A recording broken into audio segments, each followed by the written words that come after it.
You're listening to Do This First, a daily personal development podcast that focuses on science-backed, actionable steps towards your best year ever. Hi, I am Sandy, your host. It's officially 89 days away from 2025. Oh my gosh, 89 days. Have you been keeping track of your progress? If you have, pat yourself on the back, as most people never make it this far. Did you know that 90% of people that make New Year's resolutions quit the second Friday of January? I'm not kidding. You didn't know that, did you? The second Friday in January is known as Quitter's Day. I am not kidding. Yesterday we talked about benchmarking and the importance of iterating at the very least on a quarterly basis and more frequently based on market factors. Making sense of your benchmark information is an important key that unlocks the doors of opportunity for your brand. As shared yesterday, everything starts with the why behind your benchmarks. The reason why helps you establish the right goals and shapes your direction forward. You may want a stronger position in your market, or you may want to expand your reach. Sometimes the focus is just to refine or improve your services or products, or even how you show up as a leader. I've seen where some just want to become mini versions of the brands they admire, or an amalgamation of several brands. I don't see anything wrong with iterations that add value. Who knows? You might even do it better than the current market leaders, as we've seen when success is reached, historically speaking. Some brands drop the ball and start to rest on their laurels. The effects can be disastrous.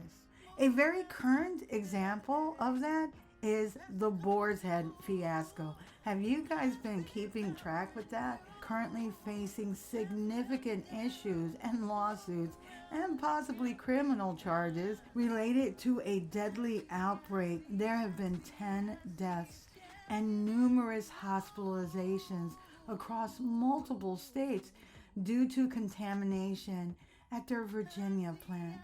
And those poor people over there that work at that plant, they had been saying for years and years the deteriorating conditions there. And as a matter of fact, federal health warnings have been going on for I don't know how many years due to unsanitary conditions that were deemed an imminent threat. But they didn't shut down the plant, and the Boar's Head company never did anything to improve the condition because they were raking in the dough and too busy actually fighting each other in court over stock shares. The brand is over 100 years old, and they are the leading deli meat brand with a whopping 15% of the market share. The last report I read infers that the feds might file criminal charges against the company. Talk about tanking your legacy. Over 100 years. Wow. That's why even once you earn the brass ring, you have to stay vigilant. We'll talk more about that tomorrow. Right now, what we want to focus on is how to properly analyze your benchmark results. When you start looking at your data or information on the companies you chose to compare and contrast, you have to keep your goals in mind. Stay on point. If you're gauging the brand's ingenuity or innovation, look at their new products and services output, not the success of their legacy products or services that they have not iterated on since Methuselah. The first step in analyzing benchmark results is to clarify the benchmark's purpose. Is it aimed at improving performance, understanding competitive positioning, or identifying best practices? Establishing a clear objective helps to contextualize the results. Understanding the purpose shapes the way results are interpreted. or else you might be looking at the wrong things and getting the wrong information that won't help you with your goals.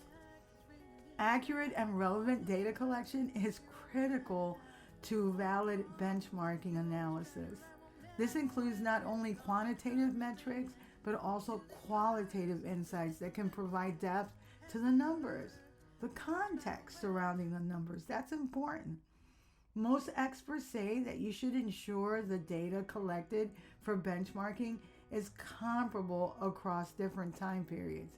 I think that's a huge mistake, honestly, and Forbes agrees with me.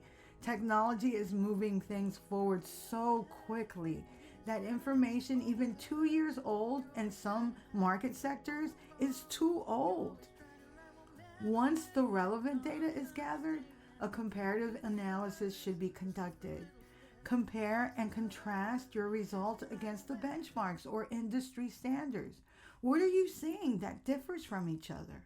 What are the variations in performance? And take it apart until you understand why there is a discrepancy.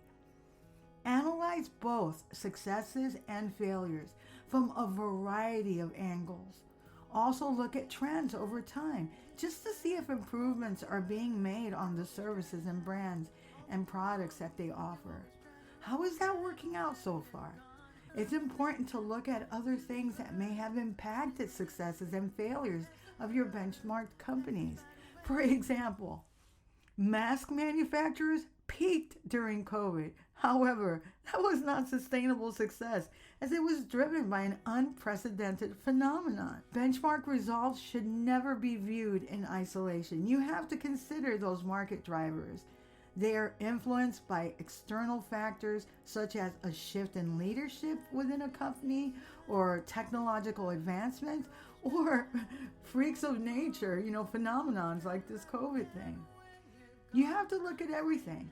Like I said in my previous podcast episode, it's a lot of research, and you can hire a company that specializes in benchmarking. If you do, make sure they capture fresh information, because the problem with those types of services is that it is costly and then the data is dated. No pun intended. The ultimate goal of benchmarking is to drive improvement in your focus area. You can opt for overall improvement, but really, I believe this works best when you focus on a particular piece of the puzzle, a particular area like new product or services, market saturation, new strategic partners or third-party vendors, productivity, or improvement in processes or iterations of offerings, among many, many other things that you can consider. After your thorough analysis, the next step is to derive actionable insights. Identify specific areas for improvement based on the entirety of the results, not just the hard numbers. You have to know the context. Remember the example I gave of the mask manufacturers that boomed during COVID. Formulate strategies that prioritize high impact changes.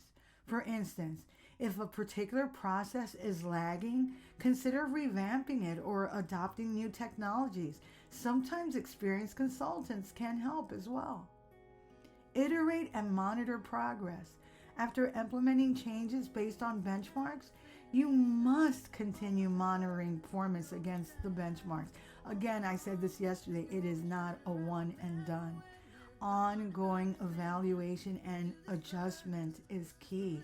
This will ensure that the strategies adopted are effective and relevant over time. Relevancy is critically important. Continuous feedback can also help you adapt to changing conditions and emerging situations while maintaining competitive advantages. The right way to analyze benchmark results involves combining clarity of purpose, fresh data, comparing and contrasting. Follow these steps to leverage benchmarking, not just as a measurement tool, though it is that, but also as a strategic asset for continuous improvement. If you like what you're hearing, don't forget to leave a review. You can also read a transcript of this podcast episode and all of my podcast episodes on my blog, dothisfirst.life. And while you're there, sign up for my newsletter. I share emerging and cutting edge research on brain health, neurosciences, and personal and professional development. Also, listen to all of my podcasts while you're there. And you can also follow me on YouTube. My handle there is at Do This First. Oh, I have to see how I'm doing. In terms of subscriptions, guys, I was trying to get to 10,000. Let's see how close I am. Tomorrow we'll continue with our Finish Strong year-end series. Till tomorrow. Moving past the rain, moving past the pain, or past the color blue. I see power in you. Past welded down. Look around, they can't be found. I see a champion in you.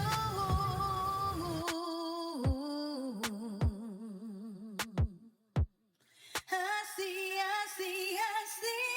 see a champion